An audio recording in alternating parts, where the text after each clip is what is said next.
আজ আপনাদের যেটা দেখাবো সেটা হইতেছে কীভাবে আপনারা আপনাদের একটা ফটোর যে কোনো একটা ছবির আপনার মুখের বরণগুলো কীভাবে আপনারা উঠাইবেন। তো সিম্পলি একটা ভিডিও, তো দেখেন কিভাবে করতে হয়। তো ফার্স্টে আমরা যেভাবে করবো, মাউজের left right button double click, তারপরে আপনার ফটো যেটাতে যে ফটোটা আপনি এডিট করবেন সেটা, এই যে আমার যেরকম এটা ওপেন, এই যে এটা আসছে, এটাতে এখন আমি আপনাদের যে বরণগুলো দেখতেছেন ওই বরণগুলো আমি উঠাই দেবো এভাবে। আপনারা দেখেন কীভাবে উঠাই দেওয়া হয়, জাস্ট সিম্পলি একটা কাজ। এই দেখেন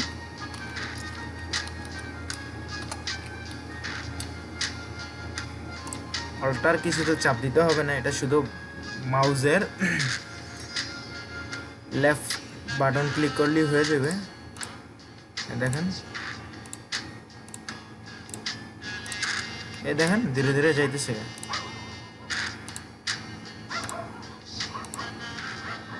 দেখেন ধীরে ধীরে চলে যেতেছে।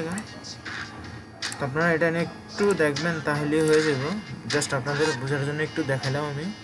তারপরে সেকেন্ড যেটাতে করবেন নিচেরটাতে হবে, নিচেরটাতে আপনার যে কোনো একটা ভালো জায়গা আপনার সিলেক্ট করতে হবে, অল্টার চাপ দিয়ে ধরে, যেরকম অল্টার এটাতে ধরে দিলাম, দেখেন। তারপর আরেকটা আছে যেটা হচ্ছে 3 নম্বর, এই দেখেন এই বরণের যে জায়গাটা ওই জায়গাটা আমি সিলেক্ট করলাম। সিলেক্ট করার পরে আমি ভালো একটা জায়গার ভিতরে নিয়ে দিলাম, এই যেরকম এই দেখেন, দেখছেন। তো আজকে এতটুকুই, ফার্স্ট টাইম তো, যার কারণে হয়তো বা কথাগুলো গুছিয়ে বলতে পারলাম না। আপনারা একটু ট্রাই করবেন, আলহামদুলিল্লাহ হয়ে যাবে আপনাদের কাছে। একটু ট্রাই করবেন, হয়ে যাবে। এটা নিয়ে আর বেশি কিছু দেখাইলাম না। নেক্সট টাইম এসে ভালো কিছু ভিডিও নিয়ে আপনাদের সাথে উপস্থাপনা করব। তো সে পর্যন্ত ভালো থাকবেন। আসসালামু আলাইকুম।